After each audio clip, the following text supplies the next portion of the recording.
গোপাল, কানাই, গপু, তাড়াতাড়ি উঠে পড়ো, সকাল হয়ে গেছে, আর ঘুমাতে হবে না।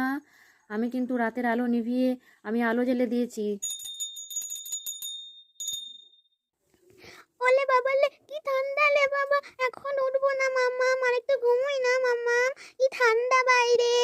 যা, ঢাকাটা খুলে দিলে তো, শীত করছে মাম্মা।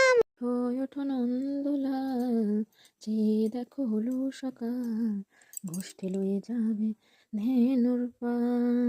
রাধে রাধে বন্ধুরা, ফাইনালি আমি আমার গোপাল সোনা, আমার গপু সোনা ও আমার কানাই সোনাকে সকালবেলায় ঘুম থেকে তুলে দিলাম। ওরা তো এত ঠান্ডায় ঘুম থেকে উঠতেই চাইছিল না।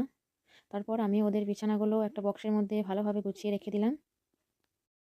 যেহেতু এখন পৌষ মাস, খুব ঠান্ডা, সকালবেলায় ঠান্ডায় আমি আমার গপু সোনাদের, আমার গোপাল সোনা এবং কানাই সোনাদের সকালবেলায় উলের সোয়েটার পরিয়ে দিই, যাতে ওদের ঠান্ডা না লাগে।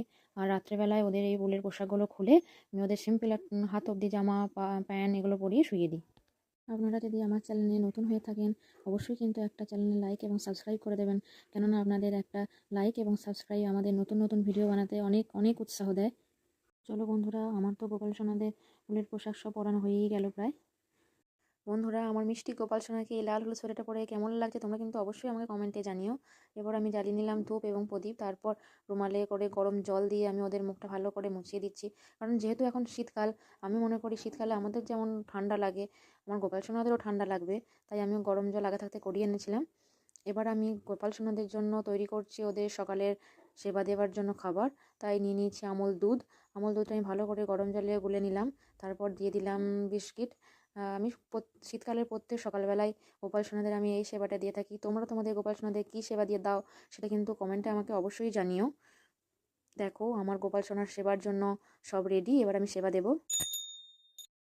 কিন্তু আমার গোপাল সোনাদের নিজের হাতেই সেবা দিই, কেননা ওরা তো খুবই ছোট। ছোট সোনারা কি আর নিজের হাতে খেতে পারে?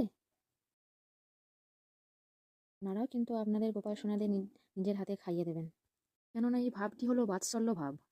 তাই আমরা সবাই পারি গোপাল সোনাদের নিজের হাতে খাইয়ে দিতে। আমার কিন্তু গোপাল সোনাদের সেবা দেওয়া হয়ে গেল। এবার আমি গরম জল করে ওদের মুখগুলো রুমালে করে মুছিয়ে দিলাম। আমার আজকের ব্লগটি এই পর্যন্ত, আবার দেখা হবে নেক্সট ব্লগে। রাধে রাধে।